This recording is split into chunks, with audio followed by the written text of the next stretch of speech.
মৃত্যুর মাধ্যমে, কথাটা এটা বোঝেন, এটার অর্থটাই সংক্ষেপে, মানে কোনো ব্যক্তি মৃত্যুবরণ করে মানে হলো তার চোখটা বন্ধ হয়। তো চোখ বন্ধ হইলে আমরা মনে করি বেটার চোখ বন্ধ হয়ে গেছে, অতএব সে আর কিছুই দেখবে না, মরে গেছে। আল্লাহ বলে, না বান্দা, চোখ বন্ধ করলে বাহ্যিক দৃষ্টিতে তুমি দেখছো মরা গেছে, এই দুনিয়া আমি বন্ধ করে দিছি আর কি, কিন্তু এইবার কবরে নিয়া আমি আল্লাহ এই চোখের এই পর্দা সরাইয়া দেব। এইবার ফাবাসারুকাল ইয়াউমা হাদীদ, এবার তোমার চোখ হয়ে যাবে এতটা পরিষ্কার যে কবরের থেকে তুমি জান্নাত পর্যন্ত দেখবে অথবা জাহান্নাম। এখন তো তুমি বেশি দূর দেখো না, তখন তোমার চোখের পাওয়ার হবে এমন, কবরে বসেই তুমি জাহান্নামের আযাব দিবে। আর এভাবে যতদিন কিয়ামত না হবে ততদিন তুমি কবরে থাইকেই ছটফট করবা জাহান্নামের ওই আযাব দেখা। আর নেককার জান্নাতের নিয়ামত দেখা খুশিতে হাসতে থাকবে, খুশিতে হাসতে থাকবে।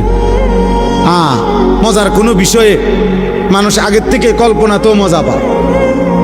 বিরিয়ানি খাইব যখন মনে হয়, আমরা ছাত্র জীবনে যেদিন শুনতাম বিরিয়ানি দিব, আলহামদুলিল্লাহ আগের দিন থেকেই একটা মানসিক মনটার মধ্যে একটা প্রস্তুতি থাকতো যে রবিবারে বিরিয়ানি দিব, আগের থেকেই ভালো লাগতো। মাদ্রাসা যেদিন ছুটি দিবে এই দাওড়ার কামে থাকতো। আমার মনে আছে, যদি মনে করেন বৃহস্পতিবারে ছুটি দিবে, আমরা বুধবার দিন কোনোদিন আমার মনে হয় না আমরা বেডিং বিছাইয়া ঘুমাইছি। বুধবার রাত্রে, বুধবারে বেডিং টেডিং বান দিয়া সব ক্লিয়ার, কোন রকম এমনি মাথাটা লাগাইয়া পড়ে থাকতাম। অথচ ছুটি হইলো আগামীকাল দুপুরের পরে,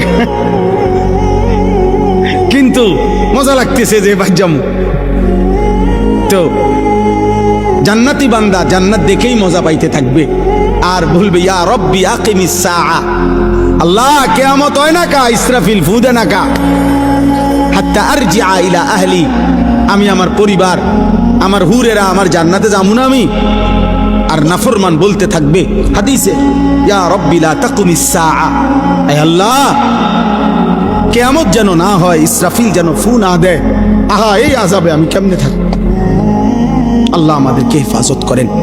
অতএব প্রিয় ভাই, একটা একটা ছেলেকে অনুরোধ করছি, দোস্ত আমি অনেকক্ষণ বললাম, ছেলেরা আমার, একটা একটা ছেলেকে অনুরোধ করলাম, নষ্ট হইও না, নষ্ট হইও না, নারীর ফান্দে জীবন শেষ করে দিও না, মোবাইলটার দিয়া জীবনটা নষ্ট করে দিও না, একটা মোটর সাইকেলের জন্য এমন সুন্দর একটা যুবক নষ্ট হয়ে যায়ও না, 12,000 14,000 টাকার একটা মোবাইলের কাছে এমন একটা হায়াত, এমন একটা জীবন চরিত্রহীন বানায় দিও না, বরং জীবনটা সুন্দর করার চেষ্টা করেন।